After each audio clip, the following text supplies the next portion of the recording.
sometimes when you think about the nature of the country we are, it looks as if we are programmed to fail. Our problem is systemic, okay? And because it's systemic, approach to solutions of the problems seems very complex to those who come to profile it. Otherwise, there are primary steps to be taken to achieving all this. You must take one, next is two, next is three. You go in that geometrical ascending order, so as to achieve results. But looking at the whole thing, it looks as if some people are planted somewhere to make you fail, to make you derail from that that ascension. Okay? Otherwise, somebody is kidnapped, somebody is taken hostage. They use the same phone we use. Most of the phone we use has an inbuilt locator. That's where you have what is it called? Yeah, location. And that location, every phone has what is called IMEI. That function in that phone allows you to know wherever that phone is, even when it is not on. But that is aside. When a SIM is powered on, that SIM on its own can be tracked.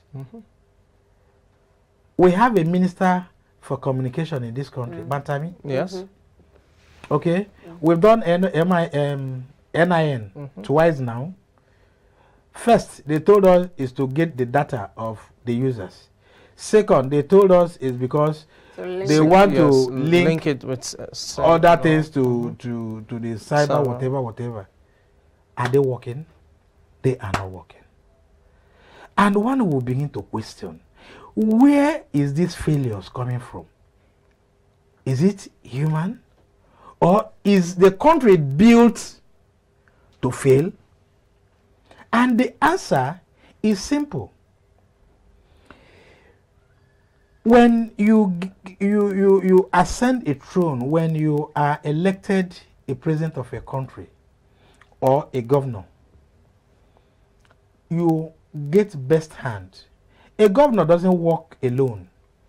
You work with people you feel have the capacity to actually bring your dream to reality. So also, I'm not talking in exclusion of president now. When all these people are on board, they are your team. You are just an egghead. That's why in all the states, they have people they call a GAC, Governing Advisory Council. These are people who take decisions on what goes on and all that. In the federal, they have FEC. Is it FEC? FEC, FEC, yeah, FCE. Federal Executive Yeah, Council. comprising the former head of states, governors, and all that. These are people that makes things easier for you. Then the further people that works with you are the commissioners in case of states. Then the ministers in case of federal. What are their work? And when anybody is not performing, please show him the door, the exit door. Because the person doesn't have capacity, he doesn't have the wherewithal, he doesn't have the power. The issue of giving off excuses most times, this and all that. If the kitchen is too hot, please get out. We you know, the issue of security, the honors lies with the president as the commander-in-chief and the governor in terms of state. And you know, this time they try to make excuse for that, but we said the ball stops at your table. He is the commander-in-chief. Because he calls the shots. Look at it this time. Let me chip in this. President Buhari has been there for like 7 years now. He has not done cabinet reshuffle, apart from the little one he did, the micro one he did at that time, where Audogbe, Bat Energy, and a few other ones were removed. Are you saying all your ministers are performing? Do you get it? And that's where our failure comes in. When you get some people working with you, and you feel that, look, I am not achieving as needed result as I need to. Get fresh hands. You know, when the security people are not, when the security services were not performing, we clamored for new bloods to be injected into the security situation. And now they are indirectly clamoring for the sack of this present ones. Yeah, but so if that will save us, please do. My question again looking is at people's faces, looking at the others, looking at your face and all, it doesn't work that way. My question is this: I mean, the ministers can do little when it comes to security matters, especially in terms of what we're dealing with. Somebody is the minister for security. Well, in terms of yes, I understand the place of the minister of defense, but for all other ministers, they have their various portfolios. I'm talking about the security of our nation as it is now.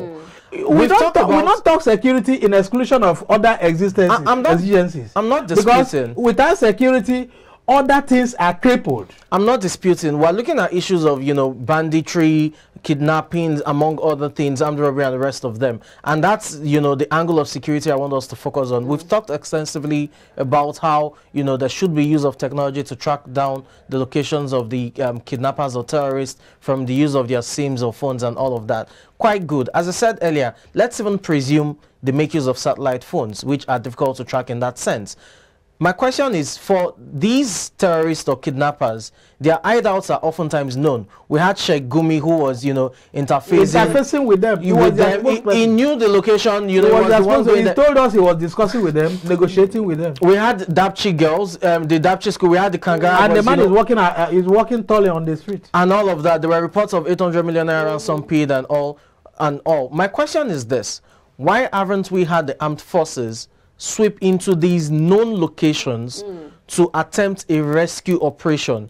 I get the whole idea of protecting the victims, human shields, and all of that. But we saw the United States come into Nigeria to save a citizen. Just last year, the United States. I mean, it was not known. Apparently, that's the way it works until the mission had been accomplished. But here we see a lot of media. But there was a night raid. Let me shock you. Tucano was ordered for. Yes. To do what? To boost the fight against terrorism and all that. Yes. Where are they? It couldn't be used in Northwest because Northwest is not a war region. Your Northeast is designated as a war region due to the Boko Haram. Well, that again is relative. We're focusing on the Northwest and other parts of the country that have been ravaged to issues of. Look, let me tell you. See, let's not veer off from. No country, no state in this country, no region in this country should be safe. Yes. Okay. Tell me any region in this country that is safe. Some are more volatile. Some exactly. When you talk about if you talk about volatility, and you are saying more energy should be exerted there. Yes. Then what happens to most times when this thing started, when all this started. Every effort was towards Northeast and all that, because we thought all the security bridges were there. Then we now have Northeast and Southeast. Okay, then coming towards Southwest. Do you understand? But let me tell you what happens when you have security issues like this. I'm not a security personnel, but from the way things are now, we all are more of security eyes and all that. If the writing is not done, if writing is not done, you certainly will have chaos as we are presently having. There's something that is not done, and until that is done, you don't have peace. You talked about the deployment of Tucano jets and all of that. The point is, you cannot use weapons of mass destruction and outside a war zone. We've not come to that. To war crime. We've not come to that. We have, in the sense that late last year, you had the federal government gazette banditry as terrorism. And for a terrorist act or a place plagued with terrorism, you can definitely go in there with weapons of mass destruction. Good. So, for example, Zamfara State has been plagued with banditry, and Niger State that has been plagued with banditry over the years, which is now terrorism. You can't have the deployment of Tucano jets and what have you. My question again is, for all of these known hideouts, be it in Niger State, Zamfara, Kaduna, why haven't we had the military sweeping in terms of special operations? Let me tell you certain things some presidents of the country have done that actually quelled or nip certain things in the bud before they could happen. Odi.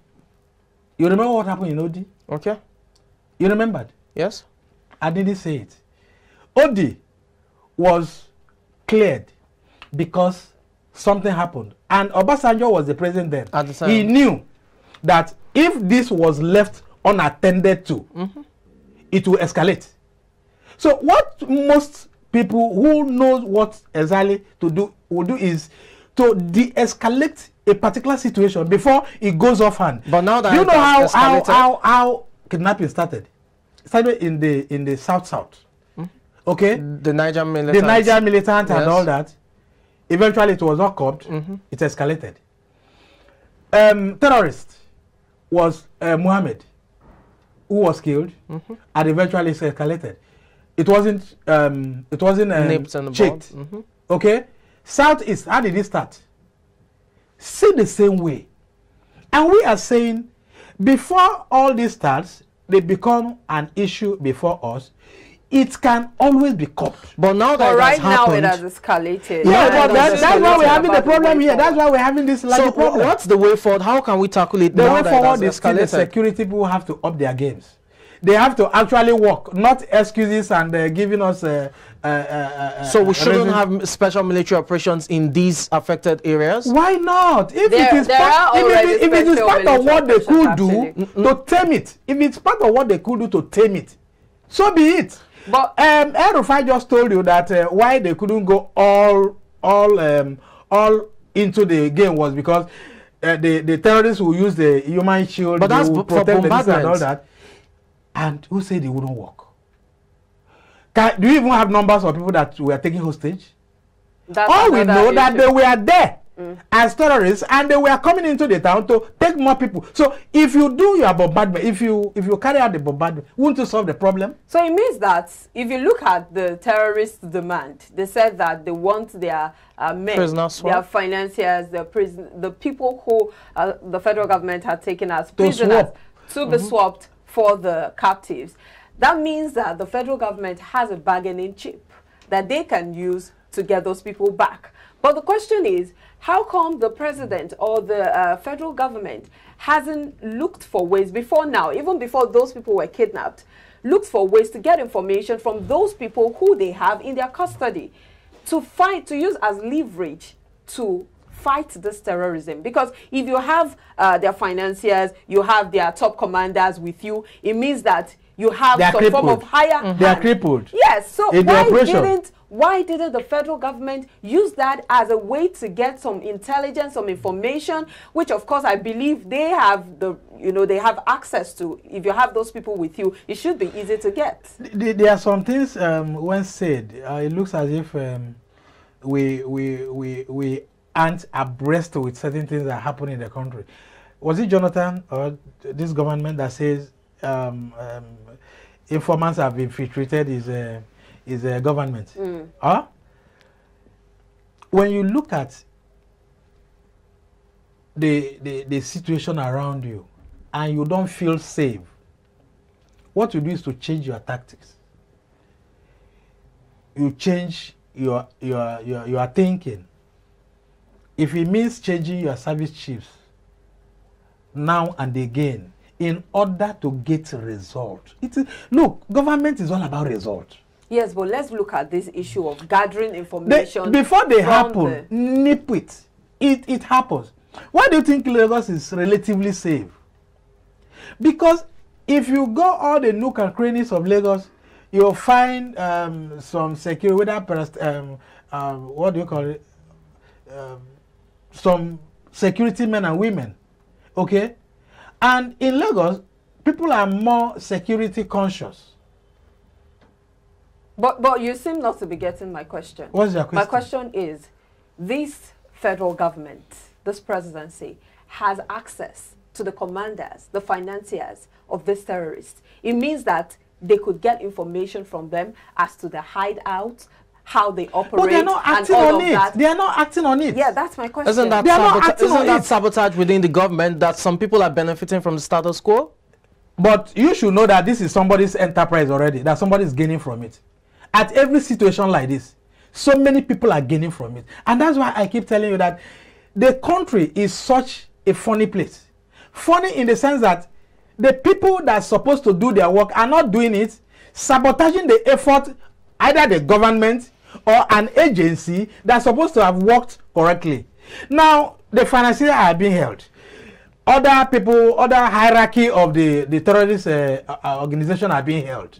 And you are not leveraging, or you are not using them as a tool to get information from where they are, how their mode of operation and all that, and you are still holding them. Why are you holding them? All right, so if you hold them to get information from them, move straight to where they are, disarm them or do whatever you want to do with them, so that you could have peace. Otherwise, we wouldn't have had all the escalations we're having now. Okay, just as we wrap up, I mean, if the federal government is failing or reluctant to make use of that bargaining chip in terms of negotiating the release of the hostages, and we do not have special operations in these parts like we have in the Northeast, Operation Lafia Dole, among others, what will you recommend the way forward in terms of getting the hostages alive, one, and quelling this as it is right now?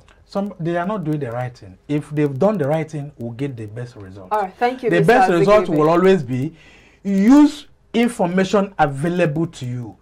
People there know what to do. And I shouldn't tell them what to do because they are paid to do the job. All right. But intelligence gathering remains the best practice in the whole world. Thank you. Thank you very much. That's a Thank you very much. To leave it. Although the House of Reps Speaker, Femi Gbajabiamila, has already said that they are not constitutionally empowered to tell the federal government to set up a task force. But they can recommend. And that is what they have done. But we'll see how that pans out, especially as this goes back and forth. That's where we'll leave it. We'll take a break now. When we come back, the discussion continues. Please stay with us.